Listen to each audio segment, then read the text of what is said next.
सुप्रभात बच्चों, कक्षा है तीसरी, विषय हिंदी। आज की कक्षा में हम लोग पढ़ेंगे क्रिया, है ना। पहले वीडियो में पढ़ते सर्वनाम, फिर विशेषण, और आज की वीडियो में हम लोग पढ़ेंगे, क्या पढ़ेंगे? क्रिया। क्रिया किसे कहते हैं, क्रिया के कितने रूप होते हैं, उसके बारे में मैं आप लोग को पढ़ाऊंगी। तो जैसे क्रिया की क्या परिभाषा, है ना। पहले क्या लिखेंगे? परिभाषा। क्रिया की परिभाषा। तो क्रिया की परिभाषा किस प्रकार है? जो शब्द, है ना, जो शब्द किसी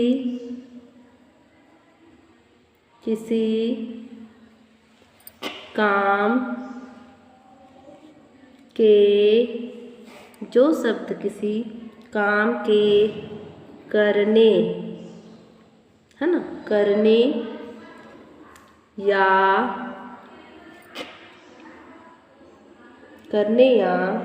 होने का बोध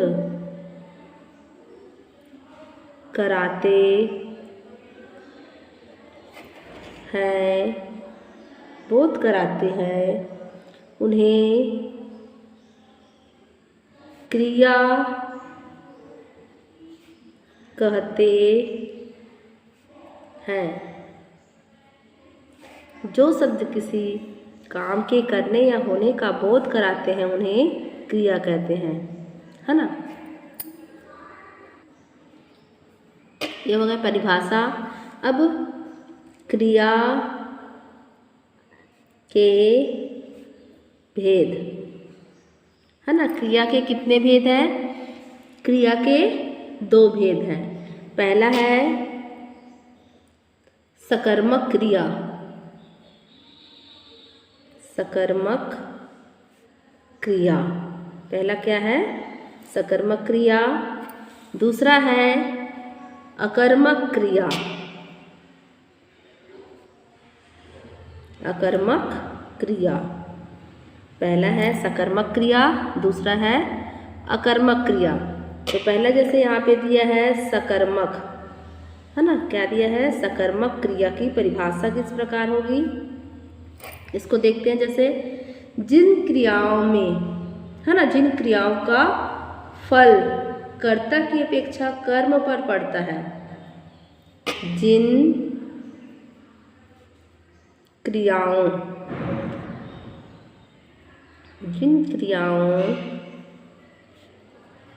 का फल कर्ता की अपेक्षा कर्म पर पड़ता है, कर्म पर पड़ता है, उन्हें सकर्मक क्रिया कहते हैं। सकर्मक क्रिया किसे कहेंगे? जिन क्रियाओं का फल कर्ता की अपेक्षा कर्म पर पड़ता है, उन्हें सकर्मक क्रिया कहेंगे। तो इसका सरल भाषा में मैं आप लोग को समझा रही हूँ। तो जिस क्रिया में कर्म होता है, काम होता है ना, कर्म यानी कि किसके बारे में बताया जा रहा है, तो उसको हम लोग सकर्मक क्रिया के अंतर्गत बताएंगे। और जिस क्रिया में कर्म नहीं बताया जाता, उसको अकर्मक क्रिया में रखेंगे। जैसे यहाँ पे उदाहरण मैं आप लोग को समझा रही हूँ। उदाहरण जैसे यहाँ पे दिया, पहला यहाँ पे लिख रही हूँ। जैसे दिया है, मोहन गाना गाता है। मोहन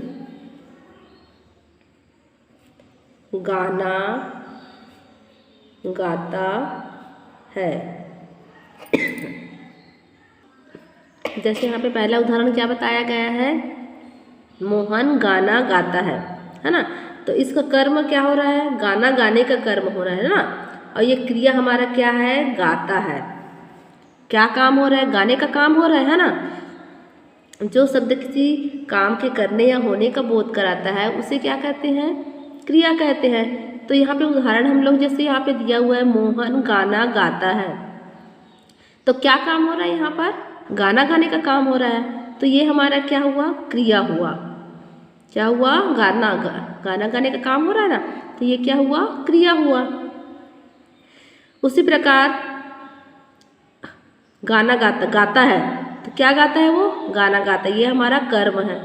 जो गाना है वो क्या है? कर्म है। उसी प्रकार दूसरा उदाहरण जैसे यहाँ पे बता रही हूँ मैं आप लोग को, रोहित पतंग उड़ाता है। रोहित पतंग उड़ाता है। तो देखो रोहित पतंग उड़ाता है, यहाँ पे एक क्रिया क्या है? उड़ाता है। अब क्या उड़ाता है? पतंग। तो ये पतंग क्या हुआ? हमारा कर्म हुआ, है ना। हम लोग बोलेंगे रोहित उड़ाता है, अब कर्म ही पता नहीं है हमें कि रोहित क्या उड़ा रहा है। तो यहाँ पे क्या कर्म क्या है? पतंग, है ना। पतंग उड़ा रहा है और हम लोग बोलेंगे रोहित उड़ाता है, तो क्या उड़ाता है ये पता नहीं रहेगा, है ना। तो ये हुआ हमारा सकर्मक क्रिया के उदाहरण। एक और उदाहरण मैं आप लोग को बता रही हूँ। प्रिया पुस्तक पढ़ती है। प्रिया पुस्तक पढ़ती है, तो ये पढ़ती क्या हुआ? क्रिया हुआ। पुस्तक क्या हुआ? कर्म हुआ। पुस्तक पढ़ी, प्रिया पढ़ती है बोलेंगे तो समझ जाओगे क्या? नहीं समझ पाओगे। तो ये पुस्तक क्या है? कर्म है। तो ये हो गया है ना सकर्मक क्रिया के उदाहरण। अकर्मक क्रिया के बता रही हूँ मैं। उसी प्रकार दूसरा है अकर्मक क्रिया, है ना। दूसरा क्या है? अकर्मक क्रिया। इसका परिभाषा क्या होगा? वे क्रियाएं जिनमें कर्म नहीं होता, है ना। वे क्रियाएं जिनमें कर्म नहीं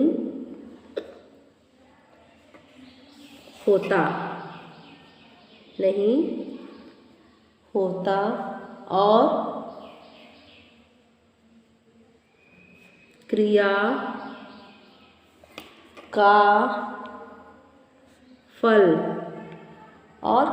का फल सीधा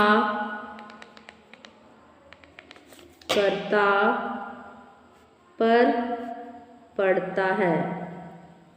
क्रिया पर पड़ता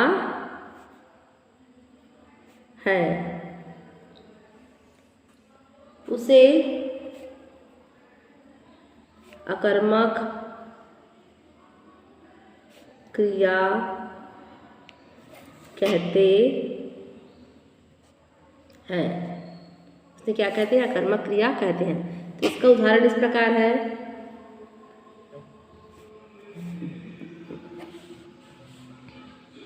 जैसे पहले यहाँ पे दिया है बालक रोता है ना। बालक रोता है, तो इसमें कर्म आप लोग को दिख रहा है। बालक रोता है, बालक क्यों रो रहा है वो तो बता ही नहीं रहा है ना। अकर्मक क्रिया जिसमें कर्म नहीं होता। अब जैसे बालक बाजार जाने के लिए रो रहा है, बिस्किट के लिए रो रहा है, चॉकलेट के लिए रो रहा है, ऐसे बोलते तो उसमें कर्म दर्शाता। तो यहाँ पे बोला गया बालक रोता है, तो बालक क्यों रो रहा है? जैसे ये रोना जो रोता है वो क्या हुआ? हमारा क्रिया हुआ, लेकिन यहाँ पे कर्म नहीं बताया गया है, तो ये क्या हुआ? अकर्मक क्रिया के अंतर्गत आएगा। बालक क्यों रो रहा है हमें तो पता ही नहीं है। चॉकलेट के लिए रो रहा है, बिस्किट के लिए रो रहा है, कपड़े के लिए रो रहा है, क्या के लिए रो रहा है ये हमें पता नहीं है, तो ये अकर्मक क्रिया के अंतर्गत आएगा। दूसरा यहाँ पर जैसे उदाहरण मैं आप लोग को बता रही हूँ, अध्यापक पढ़ाता है। अध्यापक पढ़ाता है ना। ये पढ़ाता है, ये क्या हुआ? क्रिया हुआ। अब यहाँ पे कर्म भी नहीं बता रहा है। अध्यापक यानी क्या होता है? टीचर, है ना। टीचर हमें क्या पढ़ा रहा है?